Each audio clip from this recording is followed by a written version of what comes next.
여러분들 안녕하세요. 오늘은 데이터 비주얼리제이션 세 번째 시간이고요.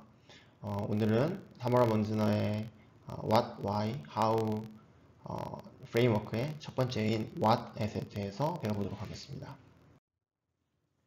자, 그래서 저희가 저번 시간에 어떤 비주얼리제이션 시스템이 주어지면은 이거를 이제 What, Why, How 세 개의 질문을 가지고 이 시각화 시스템을 분류하기로 했었는데 첫 번째가 이제 어떤 데이터를 보여주는가입니다. 그 부분에 대해서 오늘 배워보겠습니다. 네, 이게 빅픽처고 여기서 맨 왼쪽에 있는 와서에 대해서 배울 거고요. 한번 보면 지금 보시면 데이터셋이라는 게 있고요. 여기 맨 위에 그리고 attributes라는 게 있어요. 그리고 데이터셋 아래에는 데이터 타입이 있고 데이터셋 타입스가 있어요. 그럼 여기서 알 수 있는 거는 데이터랑 데이터셋이 실제로는 이렇게 바꿔가면서 쓸 수 있는 단어가 줄 알았는데 뭔가 다르다는 거죠. 그리고 데이터셋 타입별로 어떤 데이터들이 들어가 있는지가 나와 있습니다. 그래서 데이터셋 타입이 뭐 테이블, 네트워크, 필드 이렇게 있는데 여기 안에 어떤 데이터가 있지? items, attributes, items, links, attributes는 지금 있죠. 그리고 여기 마지막으로 데이터셋 아래에 보시면 이제 데이터셋 availability가 있는데 여기는 좀 다른 내용을 다루고 있는 것 같고요. 그리고 attributes에 보시면은 먼저 type과 ordering direction이 있고요. type에는 categorical 있고 ordered가 있고 그리고 ordering direction에는 sequential, diverging, cyclic 이렇게 세 개가 있는 거 보실 수 있습니다. 그럼 이제 한번 여기 나와 있는 내용들을 한번 다뤄보도록 하겠습니다. 자, 먼저 왜 데이터 앱스트랙션을 하냐면요. 데이터셋은 여러 개, 무한개가 세상에 아마 있을 겁니다. 그런데 각 데이터셋마다 저희가 새로운 시각화 시스템을 만들고 싶지 않잖아요. 그러면 이 데이터셋이 가지고 있는 특성들을 나열해가지고 그 특성별로 시각화 시스템을 하나씩 디자인을 하면 비슷한 특성을 공유하는 데이터셋은 같은 시각화 시스템으로 보여줄 수 있다는 거죠. 그래서 저희는 그 데이터셋 특성에 따라 가지고 시각화 시스템을 분류하고 재활용할 수가 있고요. 그리고 비슷한 데이터 타입을 보여주는 그런 시각화에서 얻어진 어떤 교훈, 가이드라인이나 뭐 인사이트를 가지고 새로운 데이터 시각화 시스템을 만드는데 사용할 수 있기 때문에 먼저 데이터를 이렇게 앱섹션 하는 거죠. 여기 6개의 수가 있는데요. 이 6개의 수만 가지고는 이 데이터가 주어지더라도 의미를 해석할 수가 없어요. 그래서 이렇게 데이터가 주어지면 데이터에 좀 더 구체적으로 데이터 의미가 무엇인지, 데이터 세맨틱과 타입을 같이 알려줘야 됩니다. 예를 들어서 1이 뭐 등수일 수도 있고요. 1등일 수도 있고 아이디일 수도 있는 거고요. 4.5가 그냥 수일 수도 있지만 학점일 수도 있는 거고요.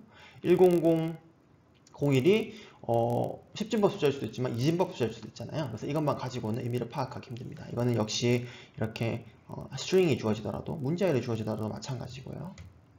그래서 데이터가 주어지더라도 그 데이터에 의미가 주어지지 않으면 그 데이터를 해석할 수가 없습니다. 그래서 데이터를 해석하기 위해서는 그게 이제 스멘틱과 타입이 주어져야 되는데 스멘틱은 뭐냐면 어떤 데이터가 현실 세계에서 무엇을 의미하는지를 뜻합니다. 예를 들어서 뭐 여기 아래 있는 데이터를 보면은 이거는 뭐 학생들의 나이와 셔츠 사이즈와 뭐 어떤 유치원 학생들, 초등학교 같네요. 초등학교 학생들의 정보를 가지고 있다. 이런 의미가 주어져야 되는 거고. 그리고 이제 타입 같은 경우에는 이 데이터에서 또 구조적으로 각각의 어떤 부분들이 어떤 의미를 가지는지를 뜻합니다. 예를 들자 그러면은 여기서 이 name이라는 친구는 이렇게 보면은 이제 요거는 하나의 열이죠. 그러니까 요거는 attribute입니다. 그러니까 특정 지금 이 가로 행 하나가 한 명의 사람이잖아요. 그러니까 이 행은 한 명의 사람, 즉 아이템이고 이 열은 어떤 사람의 어떤 특정 특성이니까 이건 이제 attribute가 되는 거죠. 이런 것도 이제 데이터의 타입이 됩니다.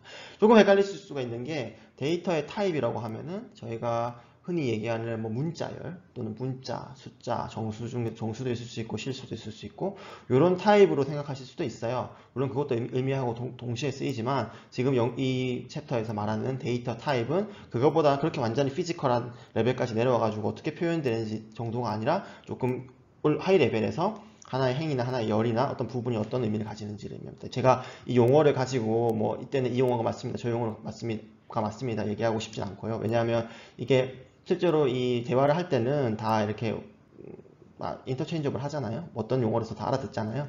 근데 어쨌든 저희 이 챕터에서 쓰고 있는 데이터의 타입이라고 하는 거는 뭐 아이템이다, 뭐 애트리뷰트나 아니면 링크나 뭐 이런 식으로 조금 더 하이 레벨이고 제가 다음 슬라이드에서 어떤 게 있는지 보여드릴게요. 그래서 이런 데이터가 하나가 있으면 이 테이블 자체는 데이터인데 여기서 얘를 이해하려면은 이런 추가적인 정보가 필요하죠. 그래서 그런 것들을 이제 메타데이터라고 부르고요. 데이터에 대한 데이터인 거고요. 타입이나 세맨틱이나 아니면 만약에 이 데이터가 실제로 컴퓨터에 저장이 된다 그러면 이게 뭐 컴마로 세퍼레이트 있는지 테이블로 세퍼레이트 있는지 아니면 이제 자바스크립트에서 사용하는 어떤 포맷인지 그런 포맷 일반적으로 확장자로 표현되겠죠. 그런 애들까지 이제 메타데이터에 속하게 됩니다. 그래서 이번 수업 시간에 타입을 많이 배울 텐데 어떤 타입을 배우냐면 데이터 타입, 데이터셋 타입, 애트리뷰트 타입을 배울 겁니다. 근데 저희가 C나 파이썬 같은 걸 처음 배울 때 배우는 뭐 문자 또는 문자열 또는 뭐 실수 이런 variable 타입 있잖아요. 변수 타입 이런 것들은 이 셋 중 어떤 것도 겹치지 않아요. 그러니까 이것들은 굉장히 이제 프로그래밍 언어에서 사용하는 로우 레벨의 그런 레프레젠테이션이고 우리가 쓰는 애들은 조금 더 하이 레벨에서 어떤 데이터를 기술하기 위해서 사용되는 용어들입니다. 물론 이제 애트리뷰트 타입이랑 가장 비슷하긴 한데 한번 나중에 차이점을 보실 수가 있을 거고요. 그래서 데이터 타입은 뭐냐면 이게 어떤 종류의 것인가 이 데이터가 예를 들어서 아까 이전에 테이블 같은 경우에서 행이 무언가 행이 뭐냐면 하나의 아이템이었죠. 물론 사람이죠 실제로는. 그리고 열은 뭐죠? 열은 어떤 애트리뷰트였고요. 맞죠?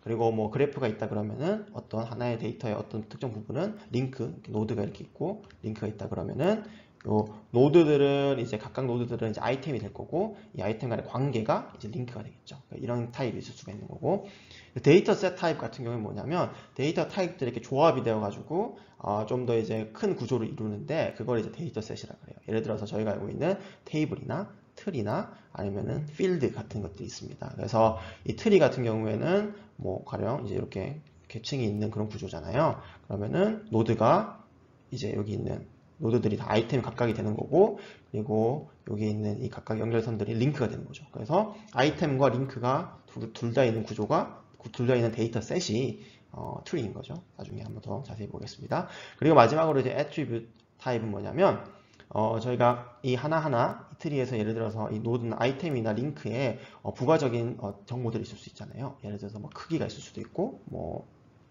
요거 하나가 뭐라고 할까요? 뭐 파일 폴더라 그러면 그 폴더 이름도 있을 수 있잖아요. 그러면은 그런 것들이 실제로 어떤 종류의 수학적인 계산이 가능한가 그런 걸 가지고 또 구분할 수가 있거든요. 그런 것들 가지고 그걸 이제 그런 걸 애트리뷰트 타입이라고 부릅니다. 그래서 5가지의 기본 데이터 타입이 있는데요. 아이템, attributes, links, positions, and grids입니다. 이렇게 5가지가 이렇게 있고요. 첫 번째는 아이템은 뭔가 이렇게 이산적인 어떤 요소 하나하나를 말하고요. 예를 들어서 테이블에서 하나의 행 또는 네트워크에서 하나의 노드 이런 것들은 어떤 뭐 실제적으로 존재할 수도 있고 아니면 뭐 가상적인 데이터일 수도 있겠지만 어쨌든 하나의 아이템, 하나의 요소를 나타내기 때문에 이런 걸 아이템이라고 부르고 그 아이템의 어떤 특성들을 저희가 측정을 했을 텐데 그런 특성들을 attribute라고 부릅니다. 이런 것들은 이제 뭐 가끔 variable이라고 부르기도 하고요. 제가 통계 쪽에서는 variable이라고 많이 부르고요. dimension, 이건 이제 데이터 마이닝 쪽에서는 dimension이라고 또 많이 불러요. attribute, variable, dimension 셋 다 같은 의미로 쓰도록 하겠습니다. 그리고 예를 들어 가지고 뭐 노드가 만약에 사람이라 그러면 어떤 사람의 월급, 아니면 노드가 어떤 물건이라 그러면 가격, 뭐 아니면 노드가 무슨 뭐 판매 지점이라 그러면은 얼마나 팔았는지 뭐 이런 것들을 가지고 이게 애트리뷰트가 될 수가 있겠죠.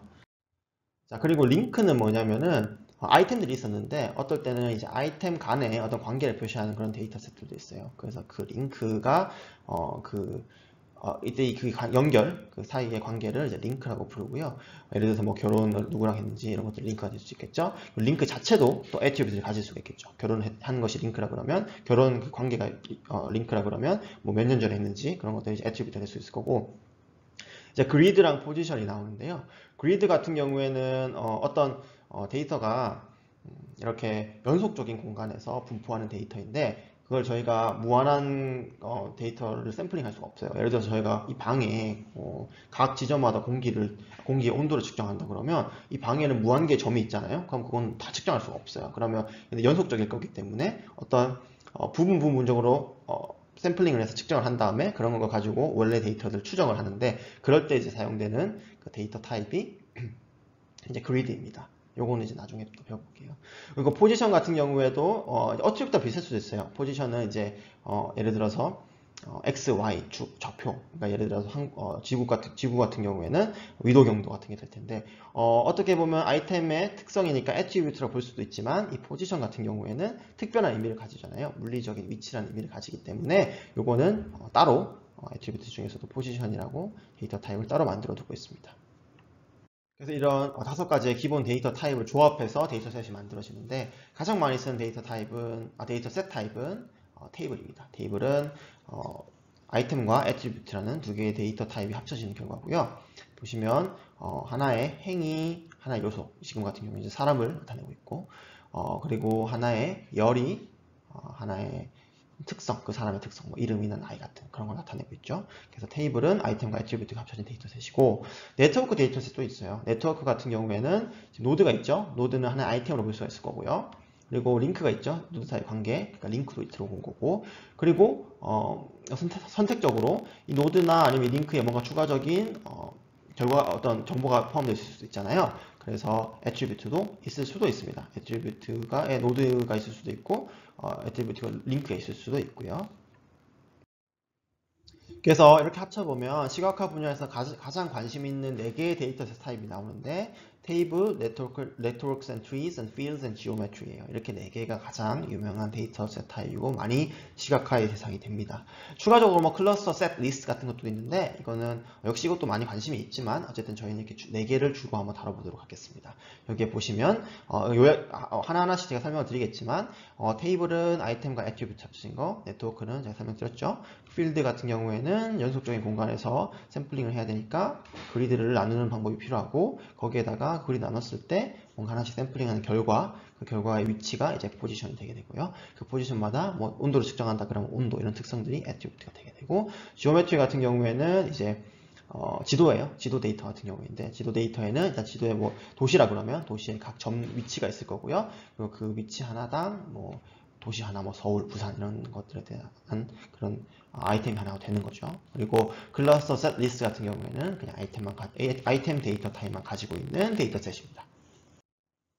자, 먼저 첫 번째로 테이블입니다. 테이블은 물론 다차원일 수도 있지만 지금 대부분 다 2차원이에요. 그래서 행과 열이 있고 이 가운데 있는 이 셀, 이 하나가 어떤 값을 가지고 있습니다. 특정 아이템의 특정 애트리뷰트의 값을 가지고 있고, 멀티 디멘셔널 테이블도 가능해요. 예를 들어서 키가 2개가 있다 그러면은 키가 하나, 둘 해서 이렇게 2차원이 되고, 거기에다가 이제 애트리뷰트마다 뭔가 데이터를 저장할 수가 있겠죠. 그래서 행은 아이템, 열은 애트리뷰트고요. 셀은 로우랑 컬럼으로 이렇게 인덱싱이 되고 거기에 어떤 값을 가지고 있다. 그리고 멀티 디멘셔널 테이블 같은 경우에는 좀 더 복잡한데 여러 개의 키를 가지고 이렇게 인덱싱을 할 수가 있다. 이렇게 보시면 되고요. 네, 그래서 여기 아이템과 애트리뷰트와 셀을 보여주고 있죠. 그 다음에 네트워크와 트리인데요. 네트워크 같은 경우에 노드랑 링크로 만들어지고, 그리고 그 링크는 뭐냐면 그 노드 사이에 어떤 관계를 보여주는 그런 데이터 타입이고요.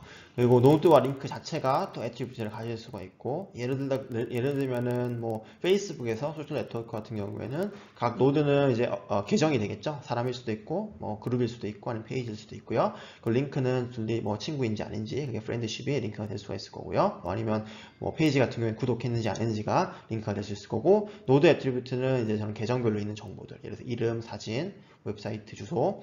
링크 애트리뷰트는 뭐 마지막으로 언제 친구가 되었고, 마지막으로 언제 뭐 글을 서로한테 썼는지, 이런 것들이 이제 될 수 있습니다. 네트워크와 트리의 가장 큰 차이는, 트리가 네트워크의 서브셋인데, 트리는 사이클이 없어요. 지금 보시면 계층은 있는데 사이클은 없고요.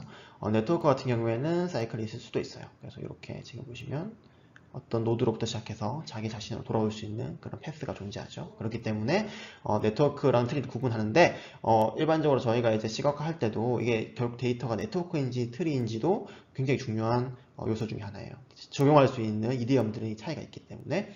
그렇지만 저희 여기에서는 크게 두 개는 일반적으로 네트워크라고 부르도록 하겠습니다. 네, 방금 설명드린 내용이고요. 그리고 네트워크의 또 다른 이름은 이제 그래프예요. 예, 그래프가 약간 헷갈리는데, 그래프가 저희가 차트, 특히 시각화 컨텍스트에는 저희가 이렇게 차트를 이렇게 그리잖아요. 그럼 이거는 막대 그래프라고 부르잖아요. 이게 굉장히 헷갈립니다. 그래서 저희는 시각화 커뮤니티에서는 이런 차트를 그래프라고 부르지 않아요. 그런 예제는 제가 거의 못 봤고, 얘네들은 차트나 비주얼리제이션이라고 부르고, 일반적으로 저희가 말하는 컴퓨터 사이언스에서 이제 그래프라고 부르면은 이거는 이제 네트워크 데이터의 또 다른 이름입니다. 그래서 뭐 그래프 드로잉이나 그래프 티어리라는 그런 분야가 있습니다. 그래서 네트워크를 시각화할 때 가장 이제 많이 쓰이는 기법인데요. 첫 번째는 이제 로드 링크 다이어그램이고요. 로드 링크는 이름도 굉장히 네트워크를 보여주고 있죠. 이름 노드랑 링크가 들어가요. 그래서 하나의 노드 이렇게 아이템을 보여주고 있고 링크 선으로 관계를 보여주고 있고요. 그리고 나머지 하나는 뭐냐면 인접 행렬인데요.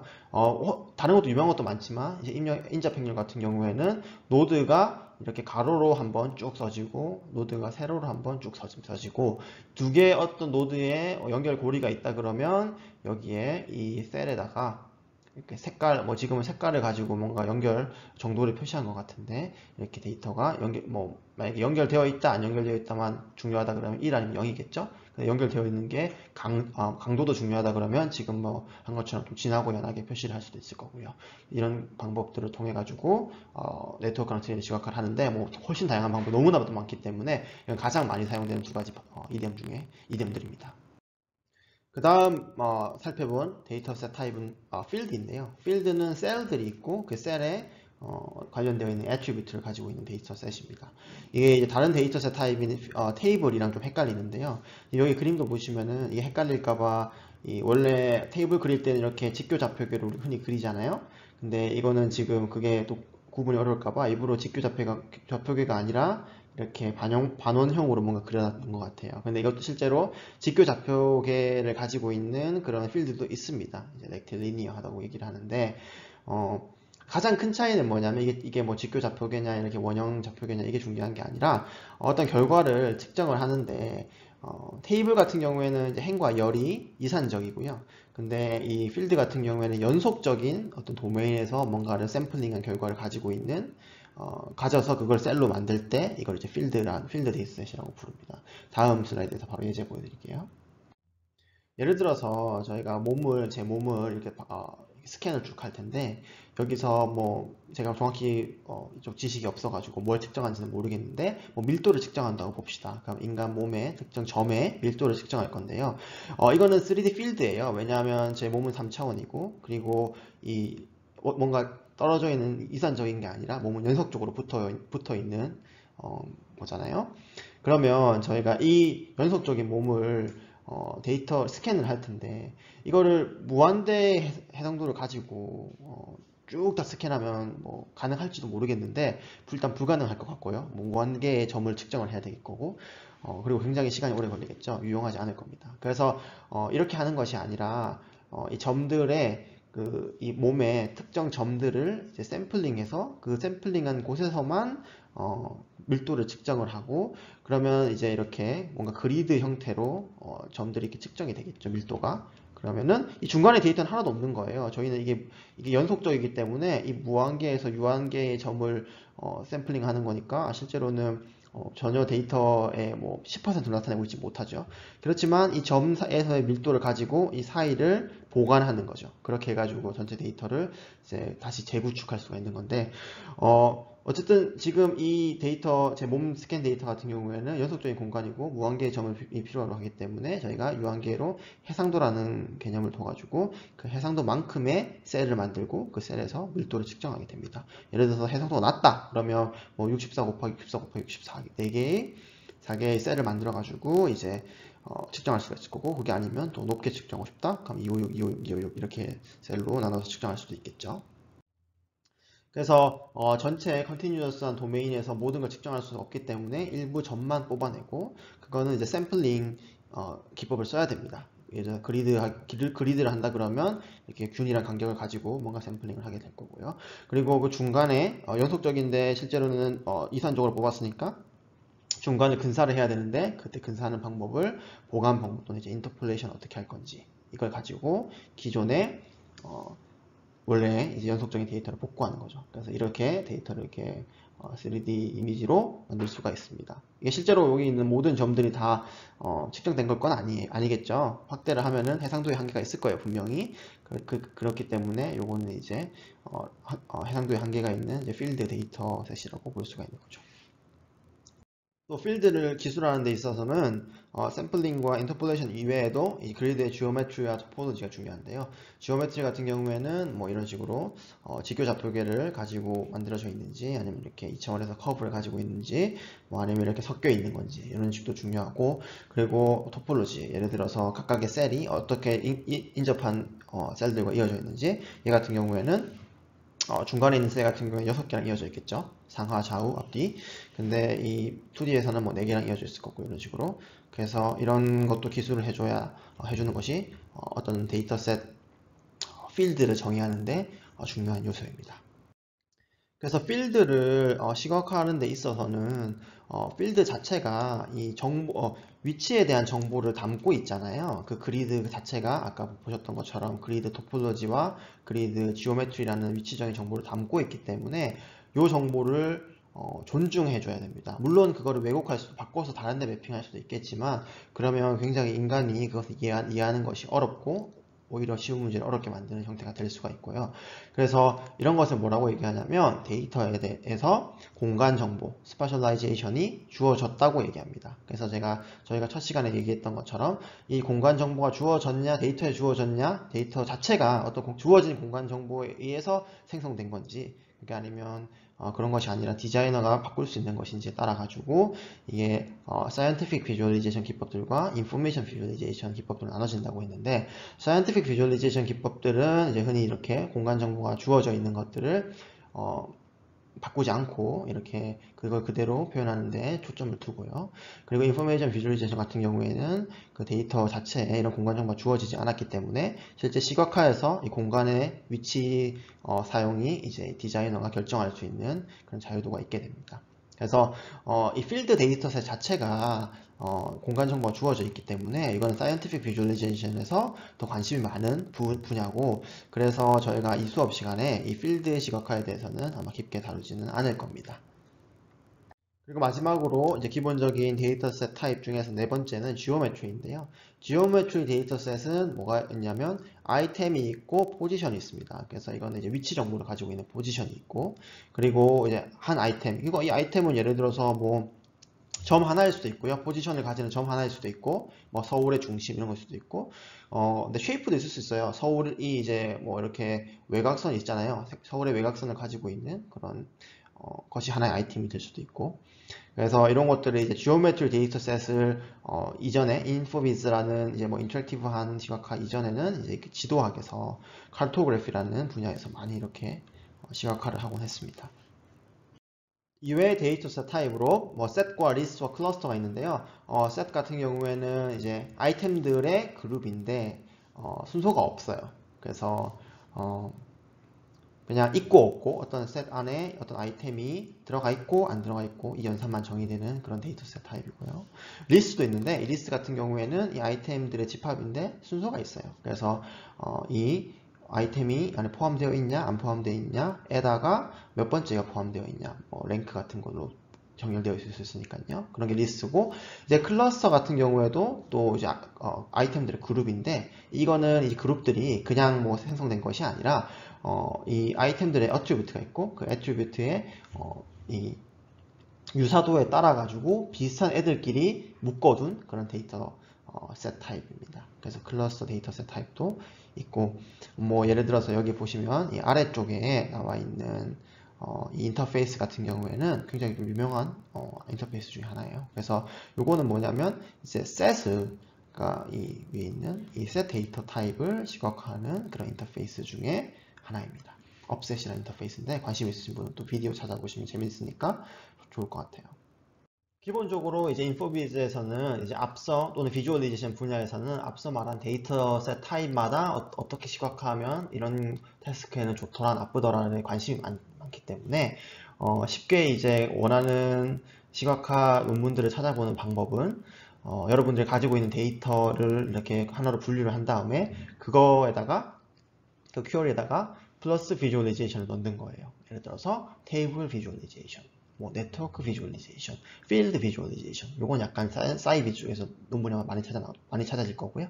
셋 비주얼리제이션, 아까 방금 보신 업셋 인터페이스 같이, 그리고 클러스터 비주얼리제이션, 뭐 붙이기 나름인 거죠. 그래서 이런 식으로 이제 서브 필드를 찾아보실 수 있습니다. 물론 이제 모든 서브 필드가 이렇게 데이터셋 타입으로 결정되는 것이 아니라 뭐 태스크로 구분할 수도 있고 또는 뭐 데이터셋 크기에 따라 할 수도 있는 거고 분석 기법에 따라 할 수 있는 거기 때문에 다 찾지 못하지만 기본적으로 데이터셋 타입에다가 비주얼리제이션을 붙이면 원하는 데이터셋 타입을 가지고 있는 시각화를 찾아볼 수가 있습니다.